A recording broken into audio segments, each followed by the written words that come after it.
Organized retail theft seemed to spring out of nowhere 2 years ago as pandemic lockdowns began.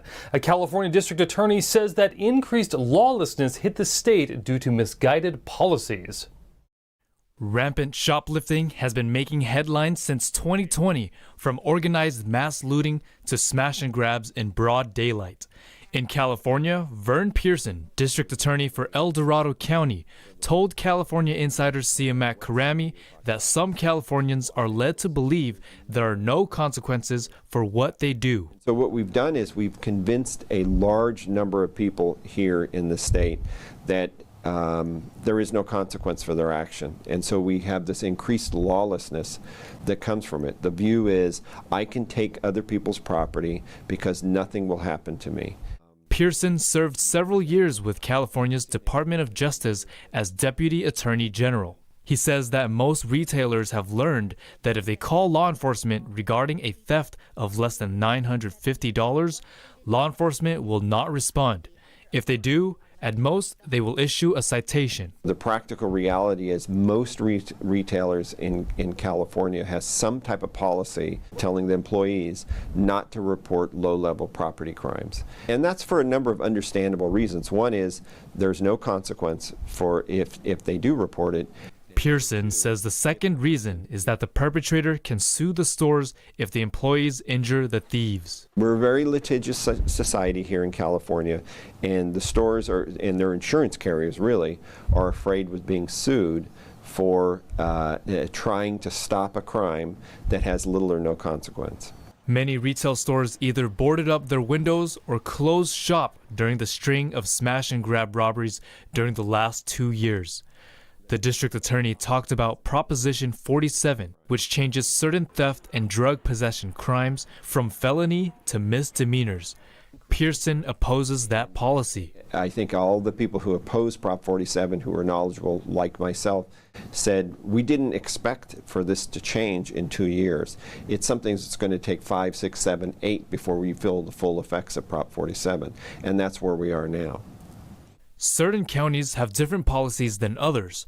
Pearson said it's well known that most people arrested in San Francisco will not be booked into jail, and if they are booked into jail, they will be released quickly. He cited an incident that took place on public transit in the Bay. Technically in San Francisco, the individual was arrested, taken to the San Francisco jail. It was a Sunday, and the jail basically told law enforcement, we're not going to take this individual because it's a Sunday and we're not doing intake today.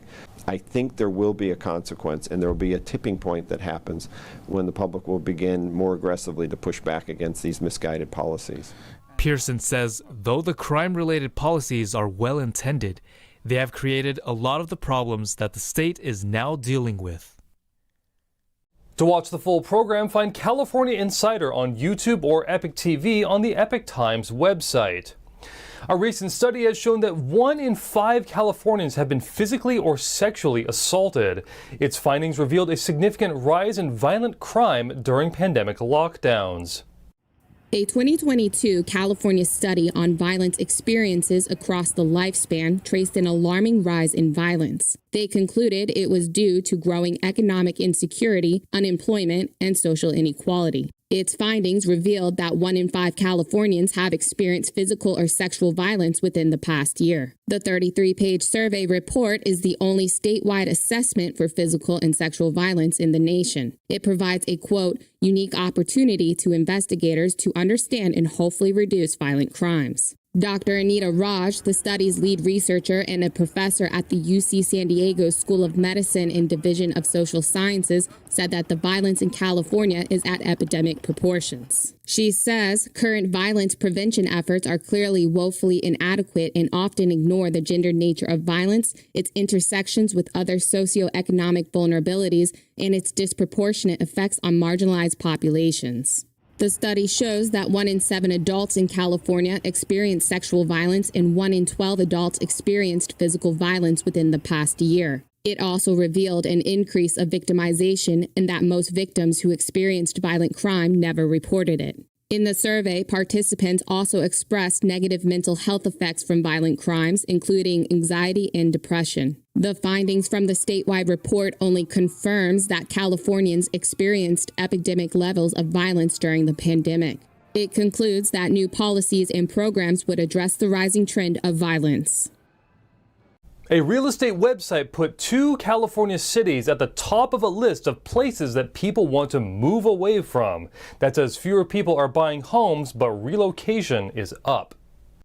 According to a housing report published on Tuesday by real estate website Redfin, San Francisco and Los Angeles are the top 2 cities that people wanted to leave in July and August. The research found that for people looking to leave the Bay Area, Sacramento is the top in-state destination. Seattle and Washington are the most frequently searched cities for homebuyers moving out of California. The report also shows that the number of people considering leaving San Francisco has declined recently due to home prices coming down from their pandemic highs. For homebuyers leaving Los Angeles, San Diego is the top in-state destination. As far as moving out of California, Las Vegas is the most popular. Taylor Marr, Redfin deputy chief economist, said in the report, the overall slowdown in the popularity of relocating are both due to high home prices and mortgage rates that have doubled since last year. Redfin sampled the data of 2 million of their users in more than 100 metro areas during July and August.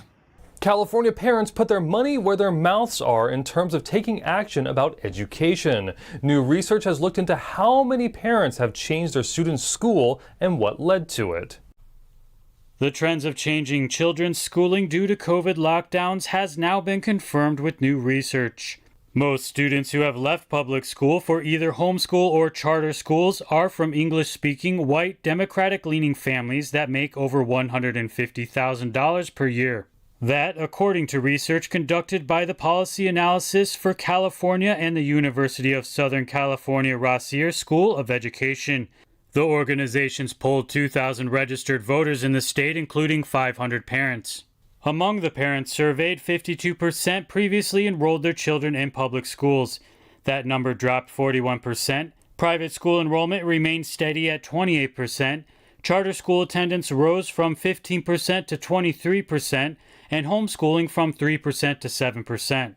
As for why it's happening, 38% of parents said they wanted a different educational experience for their children.